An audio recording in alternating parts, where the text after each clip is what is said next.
I told you in one of my videos that whenever you have something good in the community and you are alone having it, you stand out to be like this key holder, the key holder, and the keys.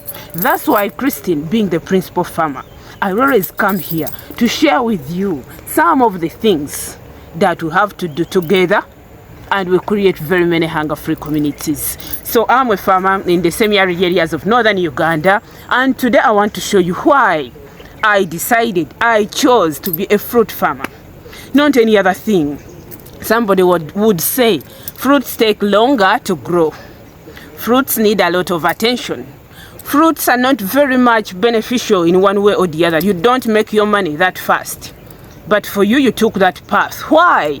So today I'm going to show you why I chose to be a fruit farmer in the semi-arid areas of northern Uganda. Welcome to my channel, Christine the Principal Farmer, the real life coach, because without food, there's no life. And I'm a path to your smiling destination, because a hungry person is always an angry one. Will not even smile around.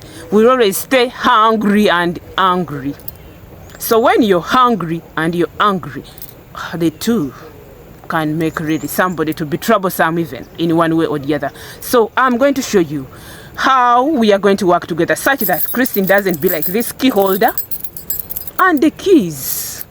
Not everything clinging on me. Why I chose to be a fruit farmer and why I always bring you these things. I always bring you these things such that we farm together, we create very many hunger-free communities. But why I chose that path? Number one, I wanted to be the change in the community. When you look the semi-arid areas, how they are, when you look at them, they are always characterized by famine, poverty, malnutrition, things of that kind. I'm telling you today, when you have a fruit, for example, you have 6 children or 7. In Africa here we produce, we can have children. So if you have around 6 of them, and you wake up and you're like, okay, I've got a jackfruit from Christine, I have my 6 children, lunchtime is approaching. You divide this jackfruit and you give to these children, everybody a small piece. Let me say by 1/2 midday, you're giving every child a small piece of jackfruit.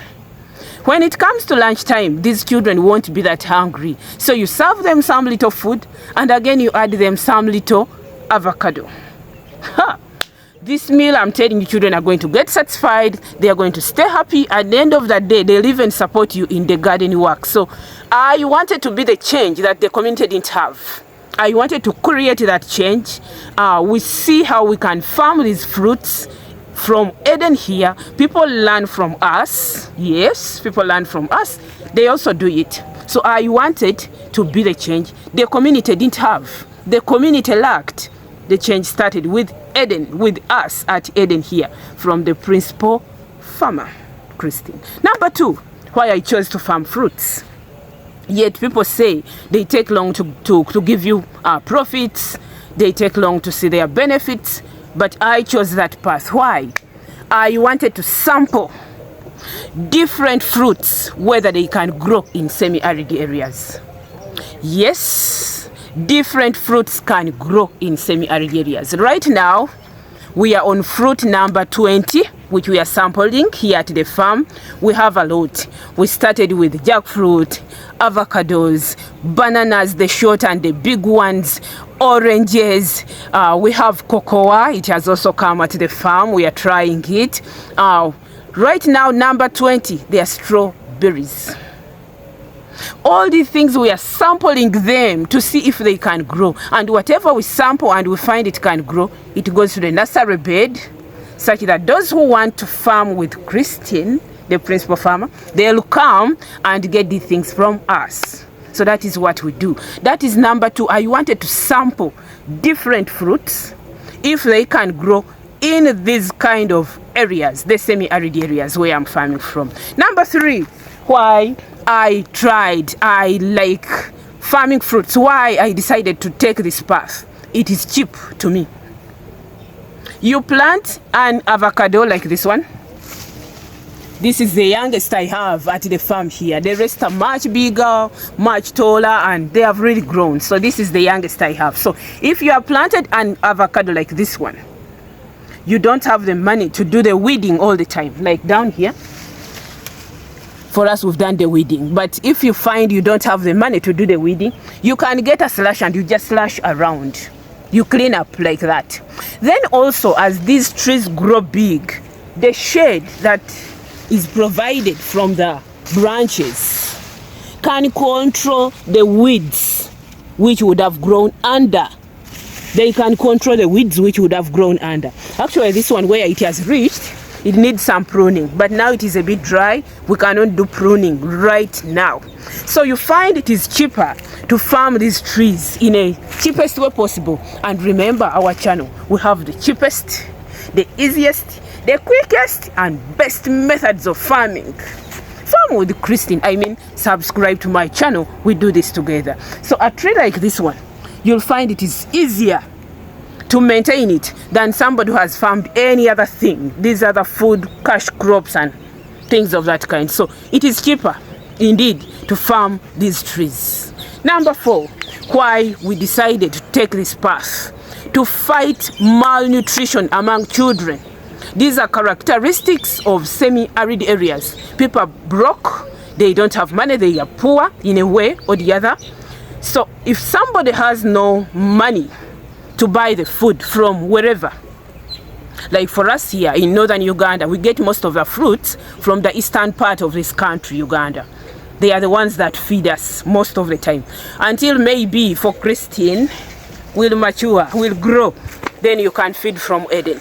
You who are not farming with Christine, but for you, my viewer, I know you're going to create a garden. At least you put one mango seedling somewhere, you put one apple seedling somewhere, and we farm together. So it is cheaper to grow these things. Even if somebody is lazy, how you plant a tree, water it in the beginning, it will grow. Leave everything to God. He knows what goes in under the soils and make your fruits to grow. Number 5 that really pushed me into fruit farming. I love fruits. When I start eating a pawpaw, I really feel the sweetness of it. I enjoy it to the bottom of my heart. When it comes to bananas, I don't want even to mention what happens there. I love fruits.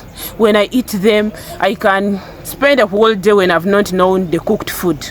And I think Eden originally, they only had fruits. So that's why I've adopted to this system of growing fruits, and I feel fruits should be there, should be available. People should eat them at all times. Thank you for farming with Christine.